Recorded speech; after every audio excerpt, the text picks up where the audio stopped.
Barret Edelstein here, your celeb expert and your Celeb Savant. Celeb Savant is a weekly entertainment show. We have long-form career retrospective type interviews with celebrities, singers, actors, and industry experts. TikTok might be the most lucrative platform for promising musicians, and Will Linley might just be South Africa's The Kid Leroy. The 21-year-old Cape Townian musician and songwriter teased his track, Miss Me When You're Gone, on the platform, which garnered over 4 million views before the song's official release. Will has continued to release track after track, which has climbed the charts locally in South Africa and internationally. Up next on Celeb Savant, we've got Will Linley. Will, where do we find you in the world? What's happening in your life, and how are you doing? You are finding me in one of my brother's bedrooms in Cape Town, South Africa. I'm doing really, really well. I think been in quite a quiet space over the last 2 months, 3 months, but been playing a lot of shows and touring and things like that, which is really exciting. But finally gearing up for the release of some music again, and so kind of feeling excited to be in that space of creation. So let's take it all. It's not all the way back. This is not very long, but tell us about your musical journey. When you started singing, from when you realized that this is what you wanted to do. I was kind of born and raised in a very musical household. My mum and dad were always kind of playing music around the house. I've got videos of my brothers and I putting on mini concerts for my dad when he'd come home from work and singing different songs with my mum. My mum played the guitar a lot when we were younger. And so I think that kind of was where it started, and was kind of like the genesis of this all. And it's just slowly but surely morphed into something new every few years, and has taken on a new form and new life. In high school, I sang a lot. I was part of an a cappella group at my high school. So that was fun. I had my Glee moment. So just music was always around me. I studied music in high school, but that was more like classical music and studying Beethoven's Ninth Symphonies and things like that, but I started writing songs of my own in about grade 9, grade 10, so when I was 15, 16.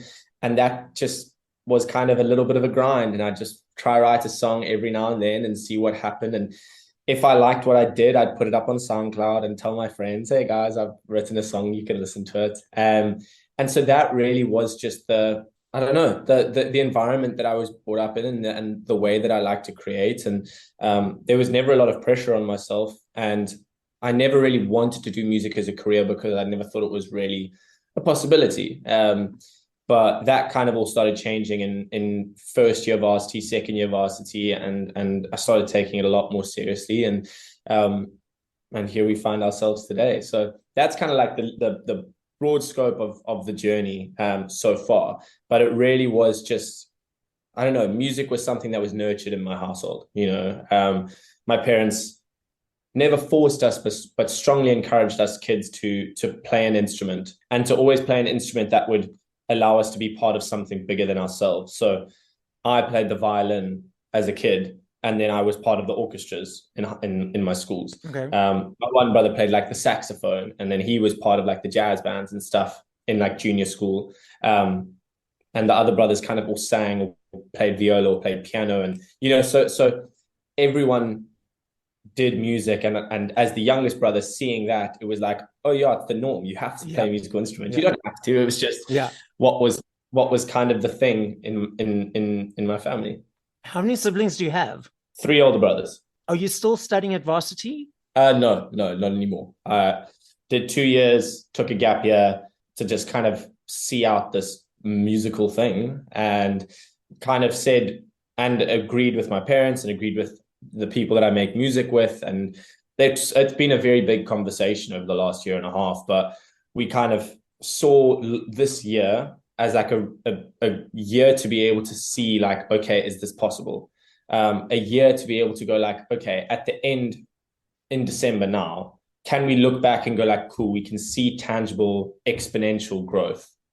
It's pointless to go back to university now because we've got something working, or you know what, was this year just a fun year and nothing really happened, and we actually have to go back to university. And we are kind of finding ourselves in that like first answer of like, we can see growth, we can see potential, there's an incredible opportunity that's presenting itself for next year, and we would be very silly to stop the journey now. And so I'm kind of moving on from varsity and continuing this music path. And what were you studying? BCOM International Business at Celeb. Okay. So you got some credits to your name. So if you ever want to go back to it, you can. If Exactly. you need to. Exactly. So it's chill. Tell me, from zero or nothing to a 3 to 4 minute song, melody, instrumentation, and song that we listen to, what is that process for you? Is it the same every time? Is it different? What inspires you? What is that song journey? It changes. Every single song is different. There's no one way to create a song, or no one way to create anything actually in just the creative space, in the creative world. It's different for every song. And I can tell you that for the EP that is out on streaming platforms, that process was very different to the process of how our next single is the creative process for the EP is very different to the creative process for the single that we got coming out. The EP was kind of all created on Zoom and WhatsApp and messages and going back and forth, and was a relatively like quick process in the grand scheme of things. There was no time where like we all got into the studio together, got instrumentalists to come in and play parts, and like, I kind of love that part of things, but we never really had that in the EP. I guess like for some songs we got somebody to come play the guitar parts, but we never got like live drums tracked, or just like had a day where we just went in on all instruments, retracking parts, things like that. So it was a very I think a very removed process, but still a very fun process. Is that because of COVID? Because of COVID, and because I was in South Africa, and David and Bubele and John Samuel, who are the guys that I write with a lot, were all in the States. Okay, and understood. Okay. We literally could not be together in the same room at all, But that has dramatically changed with this new single coming out. David and Bubele actually came out from the States to South Africa to watch my Daisies performance, and are now spending the rest of the year in South Africa. And so we went into the studio together for like 4 days with this incredible guy called Paul Hammer. And he's an incredible instrumentalist. And basically we just spent like 4 days throwing ideas at the wall, and Paul would play like basically anything we asked him to play. He was playing it. So it was like tracking drums and tracking guitars. And you can hear the difference that makes to a song. The single that we got coming out incredibly soon is a song called Last Call / the ABBA song.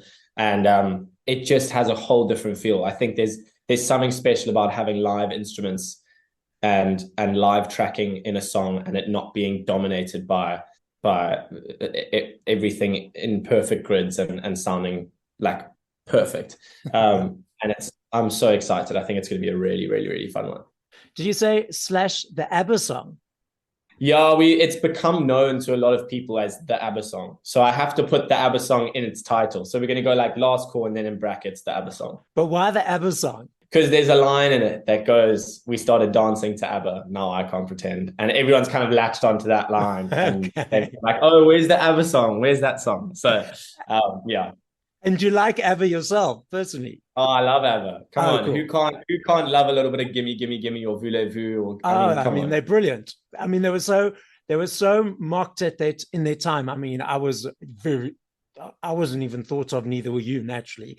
But I mean, when those songs were released, but they were so mocked of. And if you listen to the intricacies and the productions of their music, now people start to, or in the 80s, 90s and whatever, they appreciate the ABBA music, because they were so ahead of their time in what they did.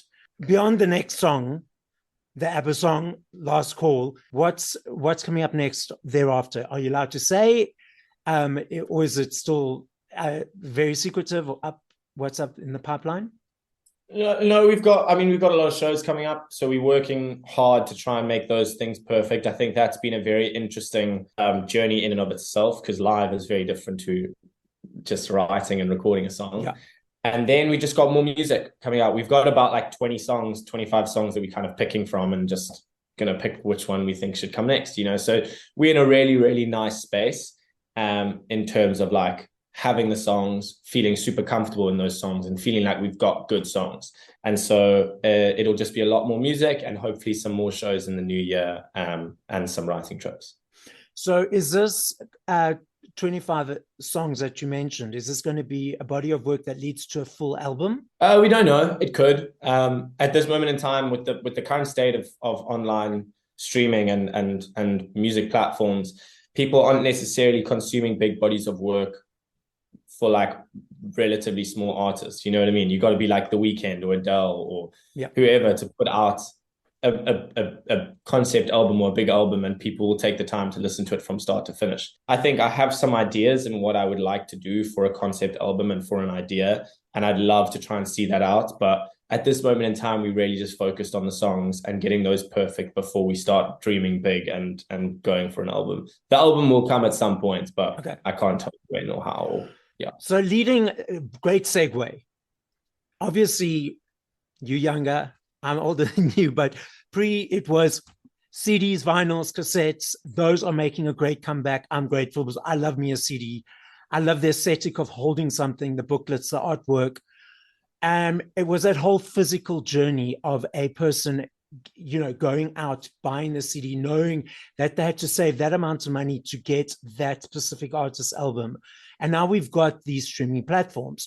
What is your perception of the way people are consuming music now compared to when they did previously? I don't know. That's an interesting question. I mean, I think like I obviously did have CDs growing up, but I don't think nearly in the same way that like my mum or dad would go out and buy vinyls, or like even my brothers would go out and buy CDs. You know, I kind of was like, I was born in 2001. So honestly speaking, I kind of, when I started listening to music and getting it onto like my iPod or something like that, that was when like iTunes was becoming a thing, and like you'd buy the songs online, and then that kind of morphed into Apple Music, and you know, so and then it was like boom, streaming era, you know. So I think I can't really comment properly, but I think nowadays people are kind of always wanting the next thing. You know, you can have a song and give it to people and they're like, sweet, cool. They listen to it for a week, and then they've suddenly got a whole span of new music that's been dropped every Friday.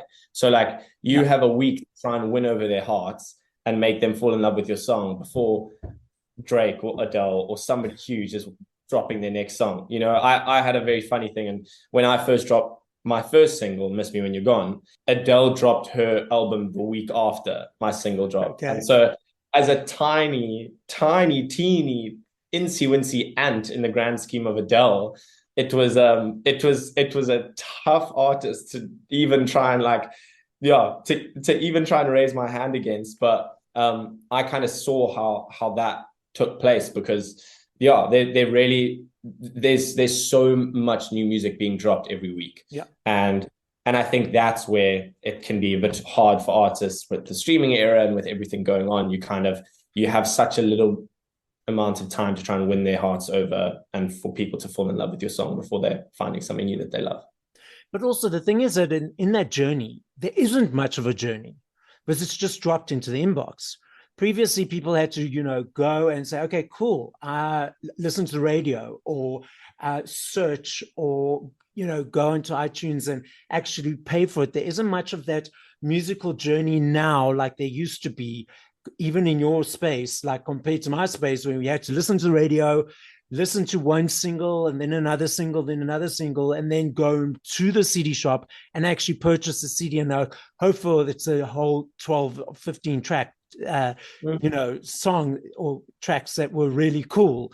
It's very taken a much away that energy exchange and that journey of the person of like really going out there and knowing, okay, I love this person, love this artist, love this song, and I'm really going to now invest in that time and energy in that space. I think it's I don't know. I think it's a little bit different in terms of like what social media has done is it allows people to gain a bigger relationship and a more personal relationship with the artists that they love. You know, and so I think like that journey is just taken on a different form. Yes, I'm not going out and buying the CD or listening to it on the radio. Like we still listen to stuff on the radio. Yes, we're not driving 15 minutes or 20 minutes to the nearest music store to buy a CD, but we are. There's connection online that people are witnessing.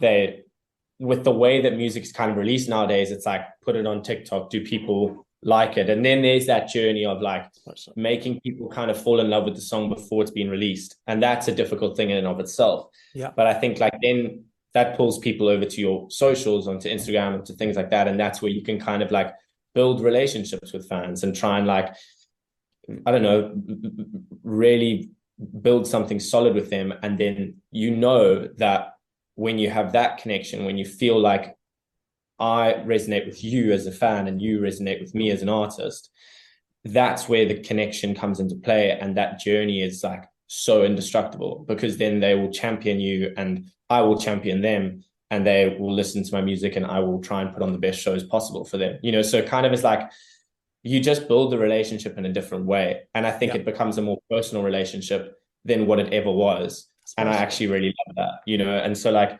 there have been people that have come to my shows and gone like, I'm Rebecca, like the person that DM'd you about this and this and this. And I'm like, oh my gosh, Rebecca, it's lovely to meet you. You know, whereas like it was never that like 15, 20 years ago, fans were kind of like just numbers to artists.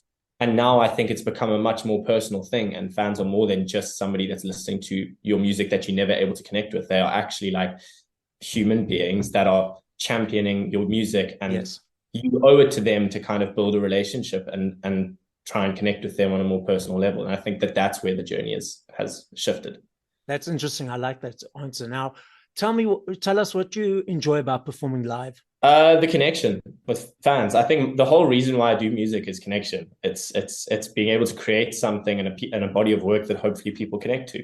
The live space, I love the energy. I love dancing around. I love just being a big presence on stage. I'm very tall, so it's very easy for me to take up a lot of the stage. But for me, it's just being able to kind of like give the fans something new and an experience that hopefully they will remember for a very long time.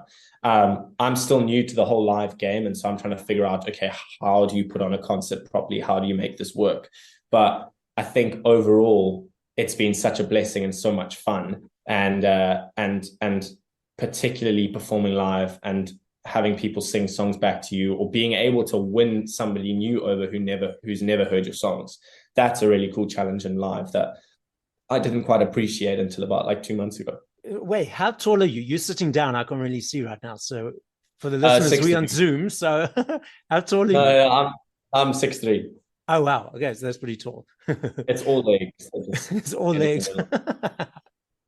Okay, so then, okay, so I'm the person who likes to stand right up in front enjoying the concert. But what frustrates me, and this is a question I ask you, you mentioned connection. I see there's people around me and they've all got their cell phones up, trying to get the perfect picture, perfect video, perfect whatever they're trying to do with their cell phones, posting at the same time. Don't you find that is a bit of a disconnect to the connection you're trying to create with the audience? No, not really. I think it's just a way for them to try and capture the moment so they can remember it for longer. You know, it's like a personal thing for fans. It's like, if they want to film it, sweet. If you don't want to film it, sweet. Like, however you want to have this experience, you do it how you want, you know. I think that there's still connection, even if somebody's holding up a phone or not, because they're still in the room. They're still letting the music wash over them. They're still actually watching you.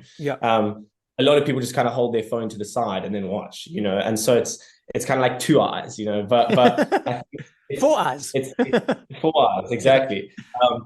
It's never been something that I go like, oh, I feel like nobody's listening to me, or I feel like nobody's present in the room. Because if I crack a joke and it's funny, people will laugh. If I crack a joke and it's a horrible joke, nobody's going to laugh because they heard the joke and thought it wasn't funny.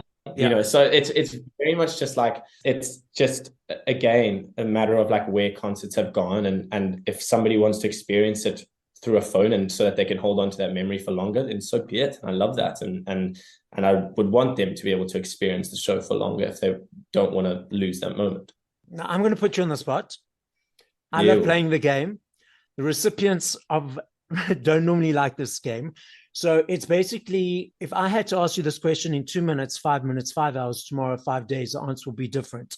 So I recognize that. You're, in this moment, top 5 go-to songs by other artists. There's a new artist called Annika Bennett.